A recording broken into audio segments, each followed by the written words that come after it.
기도를 드리고 난 뒤에 여러분들의 마음이 어떤가 한번 생각해 보십시오. 대부분 사람들은 기도 후에 마음에 일단 평안을 찾을 거나 아니면 혹시나 좋은 일이 일어나지 않을까라는 기대를 합니다. 오래 기도했다라면 문제가 해결될 것이라는 기대도 할 것이고요. 간절히 구했으니까 응답할 거다고도 기대를 할 것입니다. 그런데 오늘 본문에 보니까 예수님께서 겟세마네 동산에서 기도를 마치신 후 직후 군인들에게 체포된 장면이 나옵니다. 여러분, 기도의 응답이 뭐예요? 체포예요. 기도가 무엇인가 오늘 본문에서 한번 깊이 생각해 봤으면 좋겠어요. 그리고 더 나아가 왜 예수님을 잡히셨는가? 잡혀 주셨다라는 말이 더 정확하겠죠. 왜 잡혀 주셨을까요? 그 잡혀 주신가 나와 무슨 관계가 있을까요? 오늘 요한복음 18장 1절에서 11절 말씀을 통해 예수님의 잡히심을 통하여 그 구원의 역사가 내 삶에 어떻게 역사가 됐는지를 한번 나눠보려고 합니다. 예수님의 잡혀 주심은 겟세마네 동산의 기도와 안나스 재판 사이에 위치하고 있습니다. 기도하고 나서 예수님께서 잡히신 이후에 졸속같이 재판이 이루어지는 장면이 이제 이어지게 됩니다. 겟세마네 동산에서 기도 기억나시죠? 예수님께서 땀방울이 핏방울이 되는 것처럼 이렇게 열심히 간절히 기도하지 않았습니까? 홀로 아버지 할 수만 있거든 이 잔을 내게서 지나가게 해달라고 3번이나 기도했습니다. 마지막에는 주님께서 이렇게 기도하시죠. 그러나 나의 원대로 마옵시고 아버지 원대로 하옵소서. 기도를 마치시면서 예수님은 아버지 뜻이 무엇인지 아랬습니다. 그 잔을 피하는 것이 아니라 그 잔이 마시는 것이 아버지의 뜻인 것을 아셨던 거죠. 그래서 그 길을 당당히 걸어갑니다. 그래서 주님의 잡혀주심은 기도의 응답이라고 말할 수 있는 거예요. 그 응답은 우리의 기대하는 방식과는 달랐어요. 고난이 사라지는 것이 아니라 고난을 향해 나아가는 것이었고, 그렇다면 기도에 우리 하나 배울 수 있는데요. 예수님의 기도를 통하여 우리가 배울 수 있는 게 뭐냐면 기도의 목적은 고난을 면하는 게 아니라 기도의 목적은 고난을 견디는 데 있다라는 것입니다. 이게 주님이 이렇게 기도하셨거든요. 예수님이 기도를 통해 십자가를 피하는 게 아니라 그 길에 흔들림 없이 걸어갈 수 있는 길을 얻을 수 있도록 힘을 얻었다라고 저는 생각을 합니다. 우리도 마찬가지죠. 기도. 우리 삶의 모든 어려움을 없애주는 마법이 아니라는 거예요. 기도는 어떤 상황에 있어도 하나님의 뜻 안에 머물게 하는 능력이 있는 거지, 이것이 뭐 기도를 했다고 해서 기도 응답이 이루어지고 뭐 내 마음이 완전히 평안해지고 문제가 해결되고 이런 건 아니라는 거예요. 기도는 폭풍을 잠잠케 할 수도 있지만 때로는 폭풍 속에서 두려워하지 않은 용기를 주기도 한다는 것을 기억하셨으면 좋겠습니다. 예수님의 잡히심을 이해하려면 바로 17장에 기도가 나와요. 엄청 길게 1절부터 26절까지 되게 길게 기도가 나오는데 일명 대제사장의 기도문이라고 얘기도 합니다. 이 기도에서 예수님은 제자들을 위해서 간구하십니다. 제자들을 지켜주시고 그들을 거룩히 해달라고 성부 아버지께 이렇게 의탁하는 기도 장면이 나옵니다. 바로 그 기도를 마치시고 예수님은 체포하시게 돼요. 그럼 이런 생각이 드실 수 있지 않을까요? 예수님이 체포되시면 그럼 제자들은 어떻게 되는 거지? 주님은 제자들의 염려, 이 어떻게 될 것까지 다 아시고 기도하셨다라는 거예요. 그래서 이 일을 성부 하나님께 맡기셨다라는 거예요. 예수님은 기도만 하신 것이 아니라 실제로 제자들을 지키기 위해 이런 행동을 하셨어요. 오늘 8절에 나오는 얘기인데요. 예수님이 군인들에게 다가오자 뭐라고 얘기하냐면 나를 찾거든 이 사람들이 가는 것을 용납하라. 나를 찾거든 이 사람들이 가는 거에 대해서는 터치하지 말라라고 얘기하고 있어요. 체포되는 그 순간에도 예수님의 관심은 자기가 아니라 자신이 아니라 누구에게 있다는 거예요? 제자들에게 있었다라는 거예요. 그래서 성경 아까 말씀에 무슨 말씀을 응하려고 라고 아까 읽었잖아요. 요한복음 6장 39절에 있는 말씀입니다.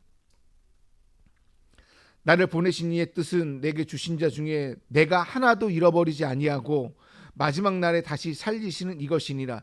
내가 하나도 잃어버리지 아니하고, 이 말씀을 응하려고 하셨다라는 말씀입니다. 예수님은 체포되면서도 전혀 비굴하지 않았어요. 당당하게도 마지막 한 가지도 빠뜨리지 않고 할 일을 모두 수행하셨다라는 거예요. 우리는 기도의 힘을 바로 여기서 찾을 수 있습니다. 기도한 예수님, 폭풍 앞에서 흔들리지 않았다라는 겁니다. 기도한 예수님은 위기 속에서 주변 사람들을 뭐예요? 돌보셨다라는 거예요. 이게 기도의 힘이라는 거예요. 나를 돌보는 게 아니라 나의 어려움 속에서도 주변 사람까지 돌볼 수 있는 것은 어디서 나왔다? 기도의 힘에서 나왔다라는 거예요. 기도는 우리를 강하게 만들 뿐만 아니라 우리로 하여금 어려운 상황에도 사랑을 실천할 수 있게끔 만드는 것이 기도의 힘이라는 거예요. 본문으로 들어가 볼까요? 예수님의 체포 장면입니다.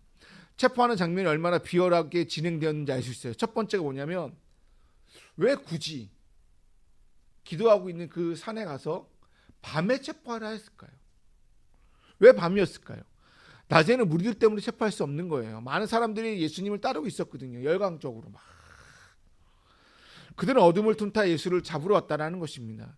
예수님 이 체포에 대하여 누가복음 22장 53절에 뭐라고 얘기하냐면 이제는 너희의 때요 어둠의 건세로다. 어둠의 건세로래요. 예수님 이 체포가 단순히 인간적 음모가 아니라 거대한 어둠의 세력에 의해 이루어진 것임을 본인을 알고 있었다라는 얘기예요. 둘째는 무엇이냐면 사람 하나 잡으러 오는데 모든 것을 동원해서 다 잡으러 왔다는 것입니다. 군대와 바리새인들에게 얻은 아랫사람들 횃불과 등불과 무기들을 다 가지고 왔다는 것이죠. 한 사람을 잡기 위해 거대한 세력이 밤중에 움직였다는 것입니다. 그러나 예수님은 피하지 않았어요. 도망치지 않으셨습니다. 오히려 그 앞으로 당당하게 나아갔다는 것을 기억하셨으면 좋겠습니다. 세 번째로 우리가 기억해야 될 건 누구냐면 가룟 유다입니다. 가룟 유다 하면은 떠올려야 될 시편이 있는데 41편 9절 말씀입니다.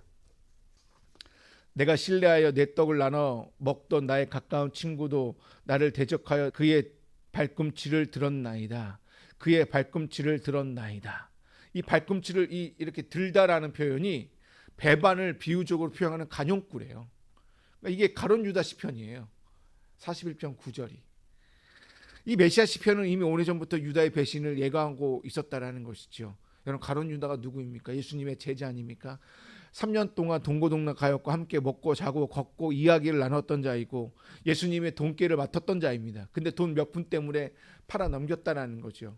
예수님의 잡히심은 단순히 외부에 적이 있었던 것이 아니라 내부에 가장 가까운 사람의 배신으로 이루어졌다는 사실입니다.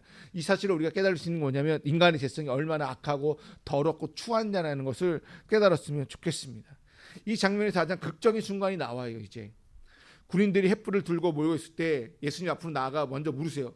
누구를 찾으러 오셨습니까? 했더니 나타난 예수요 라고 얘기하자. 그래서 예수님 뭐라고 얘기하냐면 내가 그요 라고 얘기해요. 네로다라고 해요. 네로다. 쉽게 얘기하면 원문에서 네로다, 내가 그다라는 말은 에고 에이미, 나는 나다라는 의미예요. 나는 스스로 있는 자다라는 얘기예요. 나는 스스로 있는 자라는 말은 출애굽기 3장에 보면 모세가 하나님 앞에 이름을 물었을 때에 당신의 이름이 무엇입니까? 라고 했을 때 하나님이 답해 주셨던 얘기가 나는 스스로 있는 자요. 여호와 하나님의 이름이 바로 그 이름을 사용하고 있다는 거예요. 예수님이 네로다라는 이 말씀은 바로 내가 여호와 하나님이다라는 말이에요. 이 말을 하자 군인들과 아랫사람들이 물러가 땅에 다 한순간에 엎드러집니다. 넘어져요. 횃불을 들고 무기를 들고 몰려온 거대한 무리가 예수님의 말 한마디에 일제히 쓰러지고 만 것입니다. 이것이 무슨 의미합니까? 나사렛 예수가 누구인가에 대답했는데 그 분은 바로 예수 그리스도가 바로 여호와 하나님이라는 그 말을 듣는 순간 모든 사람들이 무릎 꿇고 다 넘어졌다라는 것입니다. 그 이름 앞에 어둠의 건세도 무너지고요. 군사도 악의 건세도 무릎을 꿇을 수밖에 없었다는 얘기예요. 예수님은 모든 것을 알고 계셨죠. 무슨 일이 일어날지, 어떤 고난이 일어날지, 십자가의 길이 얼마나 처절할지 모두 알고 계셨지만 그렇지만 잡혀주셨다라는 거예요. 당당하게 나가 자발적으로 잡혀주셨다라는 거예요. 그때 누군가 하나가 또 등장합니다. 바로 시몬 베드로입니다. 처음에는 베드로와 제자들이요 두려움에 떨고 있었을 거예요. 왜냐하면 군인들이 막 몰려오니까 두렵잖아요. 근데 예수님이 내가 그다, 네로다 하니까 거대한 군인들이요 나자빠지는 것을 봤을 거예요. 근데 베드로는 그때 용기를 얻었을 겁니다. 우리 예수님은 이들을 충분히 이길 수 있어. 지금이 기회다 생각해서 칼을 뽑았어요. 그래서 제사장의 종 말고의 오른쪽 귀를 베어버립니다. 베드로의 마음은 이해가 돼요. 왜 이해가 되냐면 스승을 지키려는 충정심에서 나온 거거든요. 충성심. 그리고 불의의 체포에 분노하는 의로운 마음에서 나온 거고 이 모든 행동이 베드로의 순수한 마음을 다 담고 있었다라는 것입니다. 베드로를 비난하고 싶지는 않아요. 그러자 예수님이 뭐라고 얘기했냐면 즉시 이런 말을 해요. 칼을 칼집에 꽂으라. 아버지께서 주신 잔을 내가 마시지 아니하겠느냐라고 얘기를 해요. 이걸 하고 오늘 본문이 끝납니다. 베드로가 만약 칼을 계속 휘둘렀다고 한번 생각해 보십시오. 이거는 구원 역사가 이루어지지 못했을 것입니다. 사탄의 교묘한 술수였을 거예요. 왜 그러냐면 만약 예수님이 베드로를 그대로 두셨다면 예수님의 속죄 사역은 시작하기도 전에 자초되었을 거예요. 칼을 든 베드로 때문에 싸움이 벌어지겠죠. 제자들과 군사들 간에. 그렇게 되면은 폭력 사건의 주동자가 되고요. 속죄의 어린 양이 아닌 반란의 수괴로 예수 그리스도가 처형당할 수 있기 때문에 이것은 완전히 술수였다라는 것이죠. 그렇기 때문에 칼을 꽂으라라고 얘기를 하는 거예요. 여기서 아주 중요한 교훈이 있습니다. 우리도 교회 사역을 하다 보면 뜨거운 열심을 가지고 그리스도의 구속 사역을 하게 돼요. 근데 이것이 우리의 뜨거운 열심이 지나치다 보니까 예수 그리스도의 구속 사역을 해방시킬 때가 있다는 거죠. 우리는 하나님을 위한다고 열심히 일을 해요. 교회를 위한다고 믿음을 지킨다고 하지만 오히려 하나님의 뜻을 가로막을 때가 너무나도 많다는 거예요. 제가 가끔씩 수원역을 가게 되면 수원역 앞에 가면 이단도 있고 또 여기 또 예수 그리스도를 믿으라고 막 노방종도를 해요. 근데 노방종도를 해서 한 사람이라도 예수를 믿으면 다행인데 거기 지나가는 에스카레이터가 있잖아요. 이렇게 그 앞에서 이렇게 하거든요. 다 인상 쓰고 가는 거예요. 다. 어떤 사람은 째려보기도 하고요. 그들은 하나님을 위한다고 생각을 하고 교회를 위한다고 생각하고 믿음을 지킨다고 생각하지만 그건 옳은 방법이 아니라는 것이죠. 분명히 예수님의 복음을 전할 때는 신사적으로 하라고 되어 있고 그 다음에 은혜롭게 하라고 되어 있는데 전혀 이건 신사적인 방법도 아니고 은혜로운 방법도 아니라는 것이죠. 그것이 단순한 예뿐만 아니라 우리가 교회 안에서도 있었죠. 어느 집사 마르다와 마리아를 볼까요? 누가 더 열심히 하였나요? 마르다가 더 열심히 한 것 같지만 또 법적으로 보게 되면 마리아는 또 방문의 예절을 다하기 위해서 그렇게 한 거였기 때문에 누가 더 잘한 것도 없는데 마르다는 또 거기 안에서 열심히 한다고 하지만 속으로는 삐졌다라는 거죠. 삐꼈다라는 거죠. 그러니까 무엇이 옳은지를 구분하기 위해서는 우리가 뜨거운 열심 하나님을 위한다라는 것이 아니라 전체적인 구속사역 안에서 이것이 내가 올바르게 행하고 있는가를 보셔야 된다. 이것을 통하여 하나님의 영광이 나타났는가, 이걸 통하여 예수 그리스도의 구속의 역사가 남들에게도 전해질 수 있는가를 볼 때 우리가 주의 일을 열심히 할 수 있게 됨을 깨달았으면 좋겠습니다. 그리고 예수님은 말고의 길을 이렇게 툭툭 털어서 이렇게 붙여주십니다. 이건 이제 누가복음에 나오는 얘기입니다. 자신을 잡으러 온 길을 그 순간 고쳐주시잖아요. 그럼 군인은 어떤 생각이 들었을까요? 방금 전에 네로다 라는 말을 이렇게 들었을 때도 크게 놀랐던 것처럼 이분이 정말 선동자가 아니라 해방자가 아니라 이분이 정말 하나님의 아들이구나, 이분이 정말 메시아이구나 라는 것을 생각하지 않았을까요? 그렇기 때문에 그분은 저항하지 않고 그를 끌고 갈 수 있었다라는 것이죠. 이제 말씀을 이제 정리하면서 여러분들에게 드리고 싶은 말씀이 있어요. 예수님이 왜 잡히셨을까? 왜 잡히셨을까요? 군인들을 쓰러질 만큼의 능력이 있는 분이고 한마디면 모든 것을 제압할 수 있는 분이, 십자가를 피할 수 있는 그 분이 왜 그 길을 선택하지 않고 왜 예수님은 잡혀 주셔야만 했는가요? 이유는 딱 하나입니다. 바로 우리 때문이라는 거죠. 우리의 죄의 속박 안에 갇혀있기 때문에, 우리가 죄의 속박 안에 갇혀있기 때문에 우리는 스스로 그 속박을 끊어낼 수 없는 자이기 때문에 우리의 힘으로는 죄를 이길 수 없고요. 죽음을 하나님 앞에 설 수 없는 자들이기 때문에 우리를 대신하여 섰다라는 것이죠. 예수님은 이 일을 하셨다라는 거예요. 주님이 잡히셔야지만 우리가 죄의 속박에서 풀려날 수 있고, 예수님이 죄의 자리에 서야지만 우리가 의인의 자리에서 설 수 있고, 주님이 어둠 속에 들어가셔야지만 우리가 빛 가운데 설 수 있기 때문에 예수님이 우리를 대신하여 잡혀 주셨다라는 거예요. 이것이 은혜라는 거예요. 대부분 설교, 오늘이 종료주일이고 고난주일인데 대부분 예수님의 잡히심에 대해서는 얘기하지 않습니다. 대부분 어디를 가냐면 종료주일이니까 종료주일에 들어가거나 아니면 고난주간의 가장 피크인 예수님의 그 십자가 처형에 대해서 오늘 제일 많이 설교할 거예요. 근데 잡히심에 대해서는 많은 얘기하지만 근데 잡히심부터 시작이라는 것이죠. 잡혀 주셨기 때문에 우리가 은혜를 입었고, 잡혀 주셨기 때문에 우리가 대신하여 그 자리에 설 수 있게 되었고, 잡혀 주셨기 때문에 그것이 우리에게 은혜가 되었다는 것입니다. 체포되는 순간 당당하게도 네로다라고 선언했던 그 예수 그리스도가, 제자들까지 끝까지 보호하셨던 그 예수 그리스도가 자발적으로 의도적으로 우리를 위해 잡혀 주셨기 때문에 우리가 지금 이렇게 편안하게 예배드릴 수 있었음을 기억하셨으면 좋겠습니다. 그 잡혀 주셨던 그분이 우리 인생의 주님이 맞는지를 기억하셨으면 좋겠어요. 여러분이 이분을 아십니까?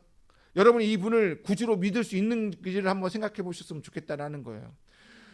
사도 요한은 요한복음을 기록할 때 한 가지 의도를 가지고 기록하셨습니다. 그것이 요한복음 20장 31절에 있는 말씀입니다. 오직 이것을 기록함은 너희로 예수께서 하나님의 아들 예수 그리스도이심을 믿게 하려 함이니라. 뭐라고요? 예수가 하나님의 아들 그리스도이심을 믿게 하려 하심이니라 라고요. 또 이것을 믿어 뭘 힘입어요?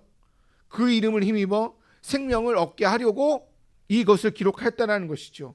그럼 여기 기록 목적이 두 가지예요. 예수가, 나사렛 예수가 하나님의 아들 메시아인 그리스도임을 믿게 하려고, 또 믿음으로 말미암아 생명을 얻게 하는 데 있다라는 거예요. 예수 그리스도 외에 여러분의 죄를 구할 자가 없다라는 거예요. 하나님의 아들이신 예수 그리스도를 믿지 않고는 생명을 얻을 수 없다라는 거예요. 이것을 믿을 수 있느냐라는 거예요. 요한복음은 철저하게 예수 그리스도를 믿을 수 있느냐라는 것을 끝까지 묻고 있다라는 거예요. 예수 그리스도가 아니고는 여러분이 언젠가는 받게 된 하나님의 진노의 잔을 피할 수 없다라는 것입니다. 그렇기 때문에 요한복음 뭐라고 했냐? 지금 믿으라고. 지금 믿어야 된다고. 나의 믿음 없음을 지금 고백하면서 주님, 내가 이제 주님을 믿겠습니다. 나의 믿음 없음을 불쌍히 여기소서. 이게 요한복음의 메시지예요. 끝으로 이 말씀만 읽고 마치겠습니다. 갈라디아서 5장 13절에 있는 말씀입니다. 형제들아, 너희가 자유를 위하여 부르심을 입었으나 그러나 그 자유로 육체의 기회를 삼지 말고 오직 사랑으로 서로 종노릇하라.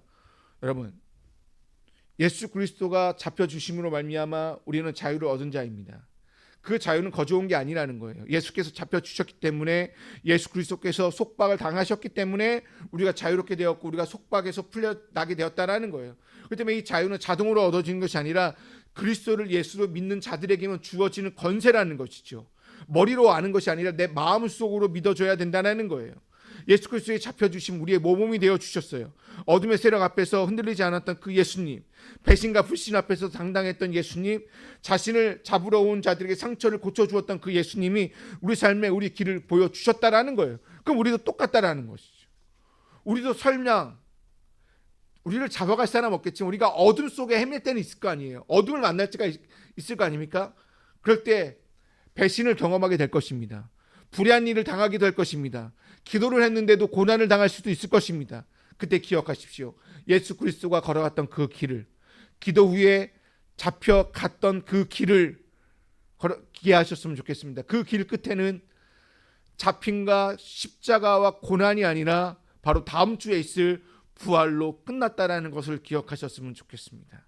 그렇기 때문에 그 잡혀주셨던 그 주님을 기억하시면서, 그 잡혀주셨던 주님이 바로 나에게 오늘 자유를 주셨기 때문에 오늘 나에게 은혜요, 감사요, 바로 그것이 사랑으로 종노릇하라는 그 말씀을 기억하면서 살아가는 저와 여러분이 다 되시기를 주님의 이름으로 기원드립니다.